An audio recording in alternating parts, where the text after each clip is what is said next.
নমস্কার, আমি সুস্মিতা আর আমার পাঁচমিশালি চ্যানেলে তোমাদের সকলকে স্বাগত। চলে এসেছি আবার একটা নতুন ভিডিও নিয়ে। তো আজকে ভিডিওটা শুরুতে তোমরা আমি পুজো করছি দেখলে। আর এই পুজোটা হচ্ছে আমাদের বাড়িতে একটা রিচুয়াল বলতে পারো। মানে শ্রাবণ মাসে আমাদের এই নিয়মটা হয়। আমাদের বাড়িতে তো 12 মাসে হয়তো 13 পার্বণ না, 13 পার্বণেরও বেশি, 23 পার্বণ, এরকম একটা ব্যাপার। প্রতিটা মাসে কিছু না কিছু নিয়ম থাকে। তো শ্রাবণ মাস থেকে নিয়মের কোটাটা একটু বেশি। এই শুরু হলো হচ্ছে শ্রাবণ মাসে তোমার পূর্ণিমার দিন, মানে পূর্ণিমার যে নতুন চাঁদ ওঠে তার উপর আমাদের এই নিয়ম করা হয়। একটাকে ঢেলা ফেলা বলে, মানে শাক রাখা নিয়ম বলে। তোমাদের কার কার এরকম নিয়ম যদি কারোর থেকে থাকে তাহলে অবশ্যই জানিও, তাহলে আমি বুঝতে পারবো যে না, হ্যাঁ, এই নিয়মটা শুধু আমার নয়, আরও অনেকেরই আছে।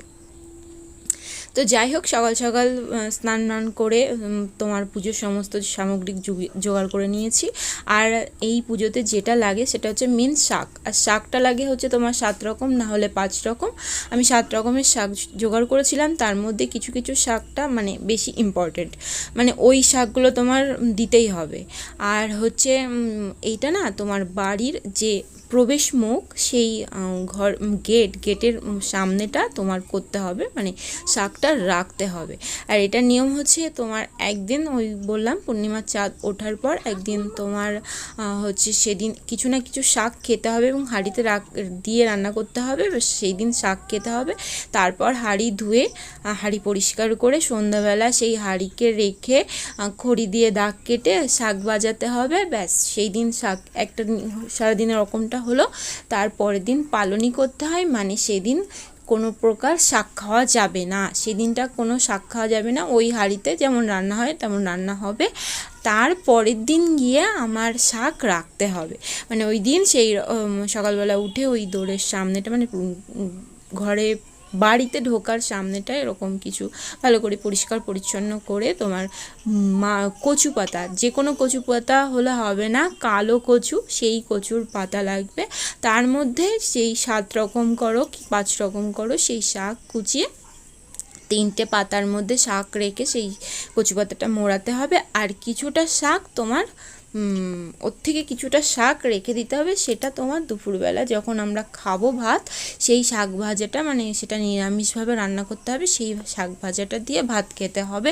আর তারপরে আবার শাক খাওয়া যাবে না, এরকমই কিছু নিয়ম। তো যাই হোক, যেই নিয়মই হোক, যদি ওদের বাড়ির কল্যাণের জন্য আমার মানে পূর্বপুরুষের, মানে এদের বাড়ির লোক যেটা করে থেকেছে, মানে করে রাখা কি, আগেরকার যারা বয়স্ক মহিলা, মানে বয়স্ক না, মহিলাদের হয়তো আর খেয়ে দিয়ে কোনো কাজ ছিল না। ওরা এইসব, মানে অযথা বলবো না, কিছু কিছু নিয়মে সত্যিই লজিক আছে। কিছু কিছু নিয়ম যেগুলো করলে হ্যাঁ, মানে তার বিজ্ঞানসম্মতও কারণ আছে যে এটা করলে এটা হয়, এটা ভালো। কিন্তু একেবারেই কিছু কিছু নিয়ম আছে না, সেটা একটু অযৌক্তিক বলেই মনে হয়, জানি না। যাই হোক, করেছি। আর এইবার আমি শাক রেখেছি। আগে শাক রাখা হতো, শুধু আমি বাড়িতে শাক ভাজা খেতাম, কিন্তু বাড়িতে রাখিনি, এবার প্রথম করলাম। আর এছাড়াও আমাদের অনেক অনেক অনেক বলবো অনেক নিয়ম আছে, যেটা আমি আমার বাবার বাড়িতে কোনো মানে ছিল না। এখানে এসে আমার প্রায় প্রতিটা মাসেই নিয়ম পালন করতে হয়। তো চলো, ঠিক আছে, এটাও একটা মজারই বিষয়।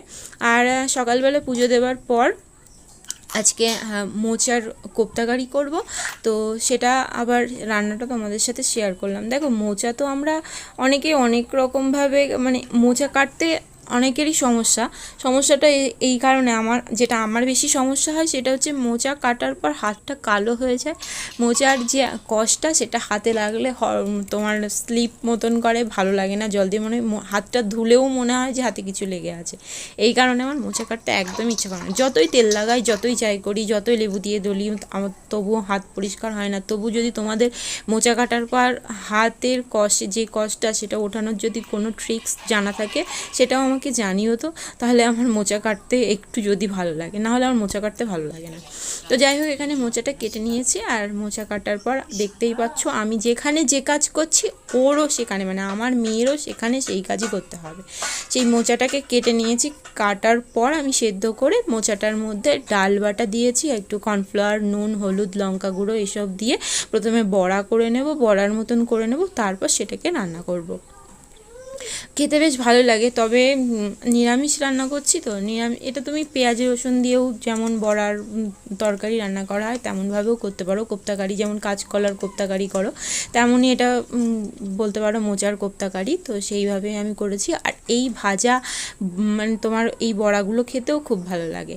আর এখানে আদা জিরে বাটা দিয়ে আমি আলুটা কষিয়ে টমেটো দিয়ে কষিয়ে বেশ জল ঢেলে ফুটে উঠেছে, তারপর নুন হলুদ দিয়ে দিয়েছি, স্বাদ মতো একটু চিনি দিয়ে দিয়েছি। আর এটাই ছিল আজকের মেনু।